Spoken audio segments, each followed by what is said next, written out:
I've never been good at saying no to a friend in need, so when my friend Garrett needed a hand clearing out his uncle's apartment, I was the first in line.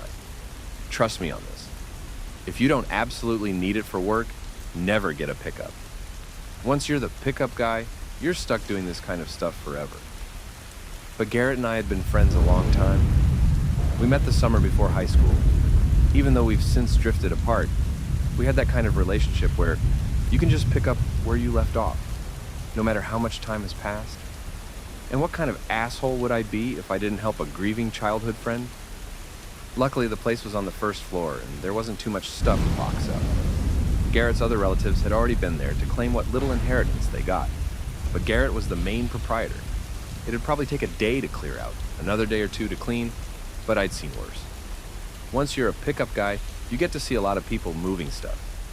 When I got there, an early Saturday morning, Garrett was sitting by the kitchen table going through old photo albums. I could tell he was upset, so I made sure not to push him. "Hey, Gar," I said, "where do you want me to start?" "Thanks for coming," he sniffled. I boxed some stuff up near the couch. I'll be out in a second. Take your time." 4 boxes later, Garrett waved me into the kitchen with 2 hot cups of coffee. As I sat down next to him, I noticed the big stack of books on the kitchen counter. Mostly unmarked photo albums, but also some kind of journals. Personal stuff, decades old. "You find anything?" I asked, nodding towards the pile of books. "An old stamp collection, some photos, Polaroids, very retro. Anything good?" "Let's just say some of the things back in the 70s should have stayed in the 70s. Sounds raunchy. For the first time that day, Garrett smiled. He was the kind of guy that usually laughed at everything, but this had taken a toll. We packed it all up. First all the little things, then the furniture. Garrett had plenty of space in his garage, so we just tossed it all in there. Some of the furniture had to be thrown away, but the rest of it was donated to charity. It took us 3 runs in total. When we finally got back to the apartment, all that was left to box up was the carpets, kitchen chairs, and the pile of books Garrett had stacked by the oven. While I waited for Garrett to clear out the bathroom, I decided to check the photo albums. Glancing through the first one, all I saw was happy memories. Anniversaries, weddings, reunions, vacations. All those smiles. And all I could think about was where those smiles were today. Were they still around? I noticed one book slightly put to the side. An unmarked journal, bound in bright beige leather. The first page simply read, "Bright Ideas." It felt warm to the touch. "Hey," Garrett called out. "Do you mind?" He pointed at the book, and I put it down with the others. His demeanor shifted rapidly. There was a quickly fading anger plastered all over his face, but it was quickly overtaken by his appreciation. "Sorry, it's just private, you know," he said. "Sorry, I'm not entirely okay." "It's fine, Gar. Let's just finish and get out of here." He nodded, yet his eyes kept returning to that book. There was a strange intensity there. As we packed up and went on our way, I noticed Garrett keeping the Bright Ideas journal to himself, not putting it in the box with the other books. He was strangely protective of it, and I didn't want to press him further. Still, I couldn't help but sneak a peek every now and then. As we stopped by a red light on the way back from the dump, Garrett looked up from the book. "You know, he was a writer," he said. "Mostly short stories and young adult stuff. Self-published back before it was the hip thing to do." "No shit?" "Yeah," sighed Garrett, looking out the window. "Always bit of an oddball. He just had these bolts of inspiration, like a bomb going off in his head. He could just sprint from the dinner table to get a pen and paper when the mood struck him. He called it his bright ideas." "Like the book," I said, nodding towards it. "So that's where he kept them?" Garrett's first response was almost anger, but he shook it off. There was something intensely private about that book, like a kid not wanting to share his favorite toy. "Yeah," he said, shaking off the frustration. "This is it, the last of his bright ideas." 2 red lights and a roundabout later, we were back at Garrett's place. As I dropped him off and he carried the final box inside, I called out to him. "Don't be a stranger," I smiled. "How about a beer tomorrow? We could bring the girls, make it a night out." "Sounds great," he smiled. "Cooper's?" "Obviously." It was unusual to go out for a drink on a Sunday evening, but Rita could use some time away from the house. She'd badgered me about a double date for months, but we just never came around to it. Now that she'd gotten what she wanted, she was in a greater mood than ever. She'd met Garrett and Lois a few times, but it was always just in passing. We met the two of them by the entrance. Introductions were made, pleasantries exchanged. Rita and Lois were a lot more similar than I'd anticipated. Exact same sense of humor. By the time we got to our table, they were already off chatting on their own. Garrett and I went to order drinks and got some time to ourselves by the bar. As we waited for a bubbly young bartender to get our drinks, I turned to Garrett. He yawned, and his eyes seemed a bit more sunken in. "You sleep okay last night?" I asked. "Nah," he said, shaking his head. "This sort of stuff, it just puts things into perspective, you know? You get ideas." "Yeah," I agreed. "Makes you think." We looked over at the table with Rita and Lois. Rita and I had talked about kids for a long time, but I didn't get the sense that Garrett was thinking the same thing. There was no lingering smile on his face. Instead, he was trying not to frown, biting his lip. I tried my best to make it a pleasant night. Lois and Rita were happy as could be, and by our third drink, we were all letting loose. All except Garrett, that is. He sipped his drink in silence, only nodding or smiling when absolutely necessary. While Lois attributed this to him being the quiet type, I knew better. Garrett was not the quiet type. If anything, he was the outspoken wildling. He was the kind of guy who'd steal a stop sign just for the hell of it. Now he just sat there, giving Lois a thoughtful look, sipping his whiskey. By the end of the night, Rita gave Lois a big hug. The last thing I saw of Lois and Garrett was the two of them having an argument in the parking lot. We got to do this again. Rita smiled as we wandered off. "You think we can go again next week?" "We can ask," I said, "but I think they have other plans." A few days passed, and I fell back into my routine. Rita was eager to get back out there with her new friend, but we tried to be chill. You can't pressure a new relationship too much. So imagine our surprise when, on Wednesday evening, Lois showed up at our doorstep, alone. "I don't know what to do," she said. "It's Garrett. You've been friends for a long time. Maybe you can talk to him." "Did something happen?" Rita asked. "Are you okay? You mind if I stay here tonight?" "No, of course not," Rita said, gesturing at me. "I'll talk to him," I conceded. I arrived just past 11 p.m. I was already yawning. This was a weeknight. I ought to be in bed. Instead, I was chasing green lights and skirting a roundabout. As I got to Garrett's place, I noticed most of the lights were off. Maybe he'd already gone to bed. Still, I'd promised to talk to him. I knocked on the front door only to notice it being slightly ajar. Lois had left in a hurry. I stepped inside, calling out. "Hey, Gar," I said. "Lois came by. She wanted me to come see you. You okay in there?" No response. I went room by room. Kitchen, living room, bathroom, bedroom. He wasn't there. Finally, I checked the garage. As I stepped inside, I didn't notice anything at first. Only after a few seconds, when my eyes adjusted, I realized there was someone sitting in a lawn chair at the far end of the room. There, in the dark, I could hear pages being turned. For a split second, I could have sworn his eyes were glowing. You okay out here, Gar?" I asked. "Lois asked me to check on you." "I'm fine," he said. "We just had an argument." "What are you doing out here?" "Just a bit of reading," he said, holding up the journal. "Catching up on some bright ideas." "I'm not sure what you mean there, Gar. You seem a bit..." "You know why they call it bright ideas?" he interrupted. Surprised, I took a step back. Garrett got out of his chair and stretched. Without looking at me, he kept talking. A light in the dark. That's all you need to see a solution. So a bright idea in and of itself is something that sticks out, even in the dark. Makes sense, Gar. It does, doesn't it? There was a strange flashing coming from him, like a light turning on and off. Maybe his phone was on. "Lois is getting worried. You two having trouble?" "She's just a bit short-sighted," Garrett said. "She'll get over it." "Get over what?" "Us." I didn't know what to say. It was strange talking to him like this. Garrett was the kind of person to never really break eye contact. "I'm sorry to hear that. You sure you can't work it out?" I continued. "Who the fuck cares?" Before I got the chance to respond, he headed out the side door and back into the house, locking the front door. I hurried after him, knocking on the door. "Gar, come on," I sighed. "At least talk to her." No response, and that was that. Lois stayed with us for a few days.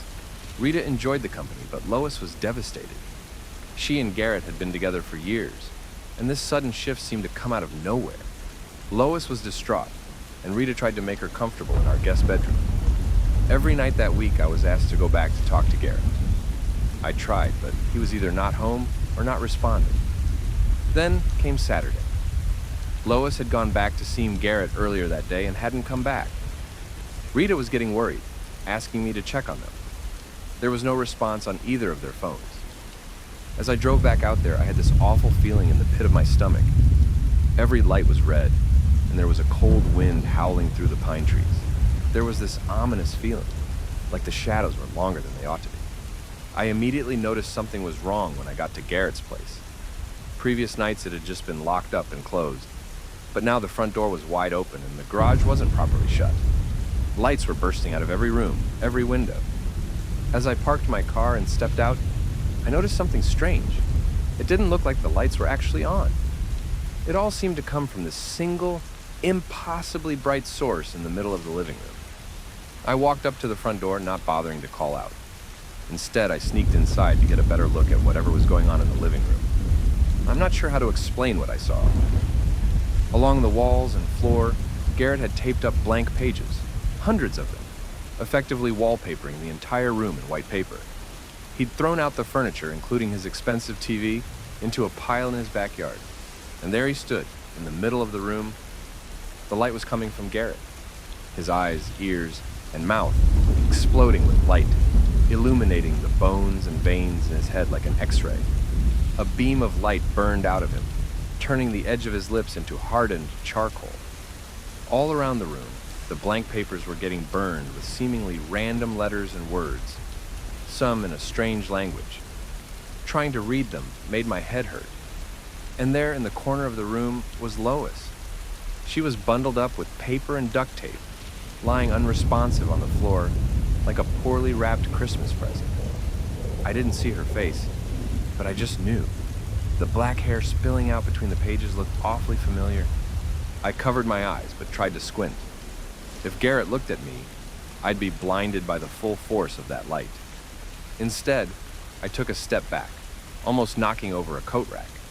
Still, that tiny rustle was all it took for Garrett to turn my way. Luckily, I'd rounded a corner.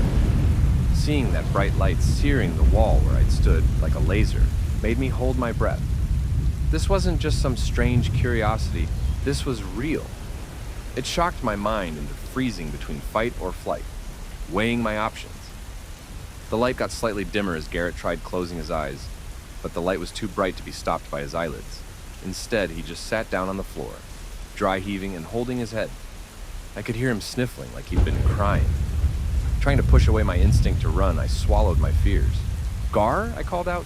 You okay in there? And on roll. He was having trouble speaking, having parts of his mouth and tongue burned away.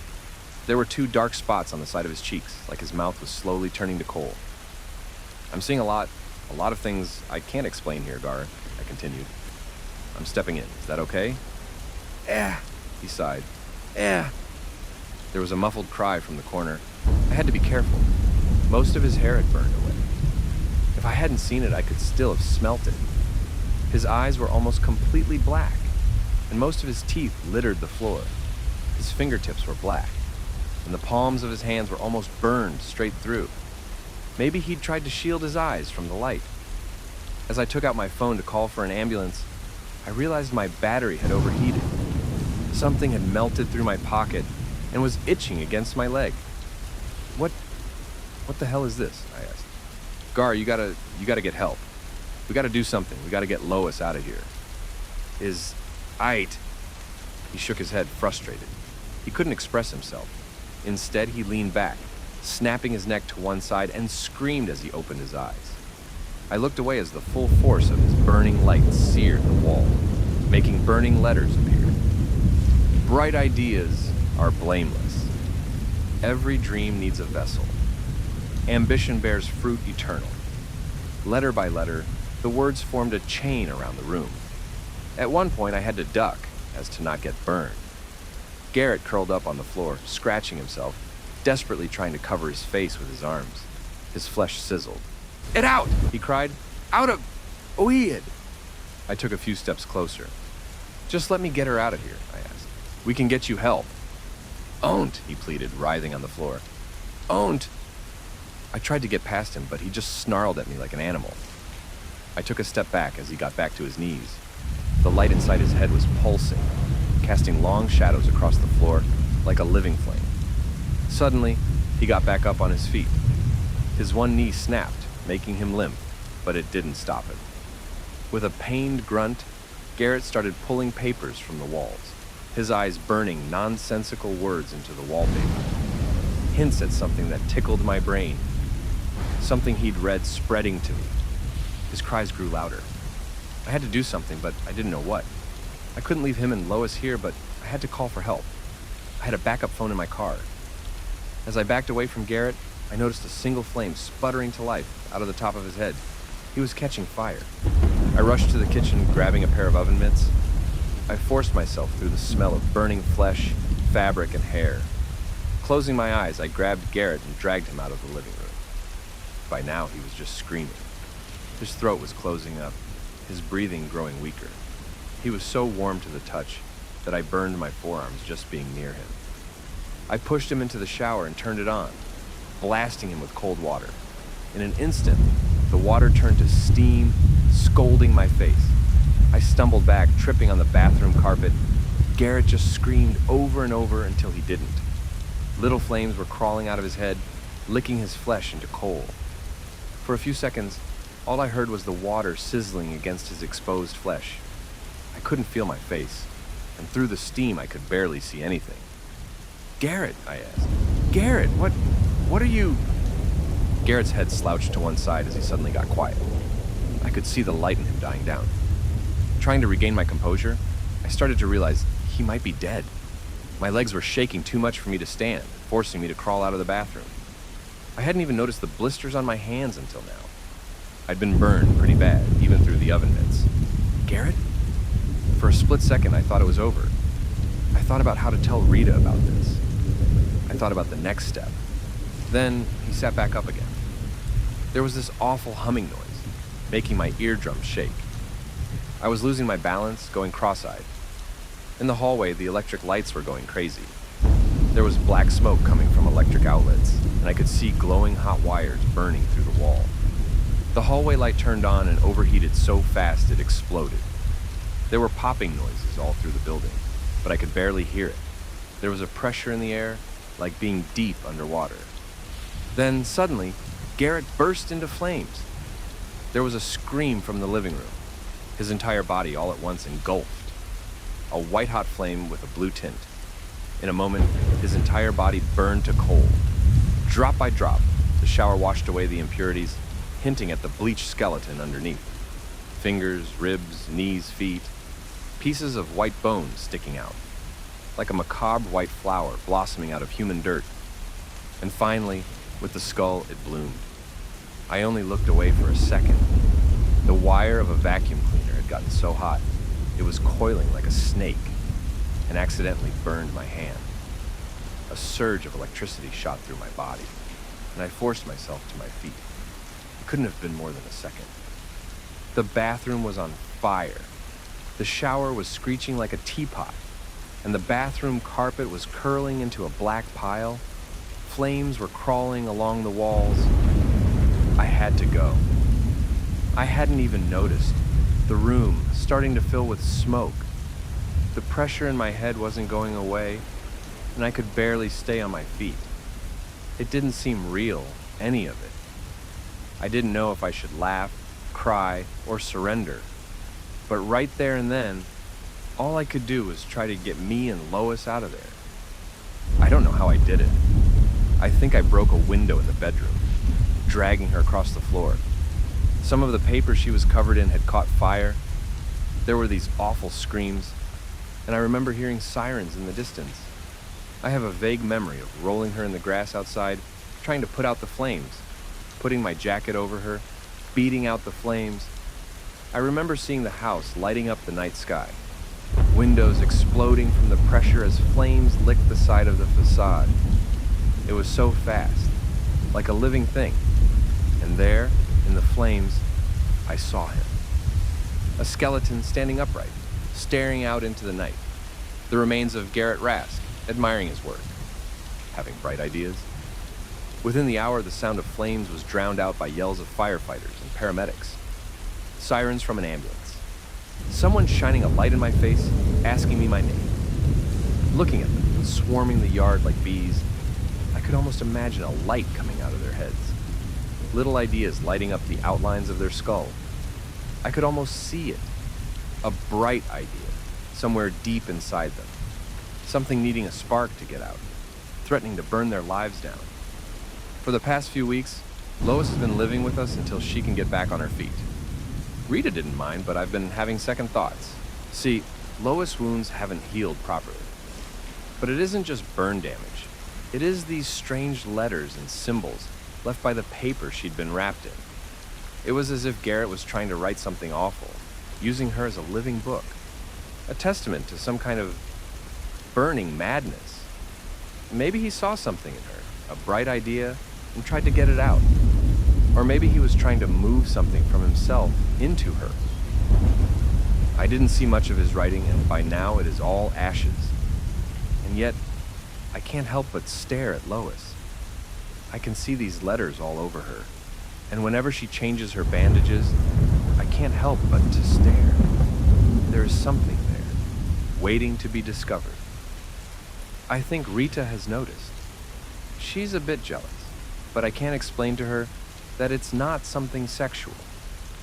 It's something alien in the back of my mind, like a thought that has taken on a life of its own. An obsession, if I'm honest. I want to read her. If you enjoyed this video, make sure to subscribe for more horror tales.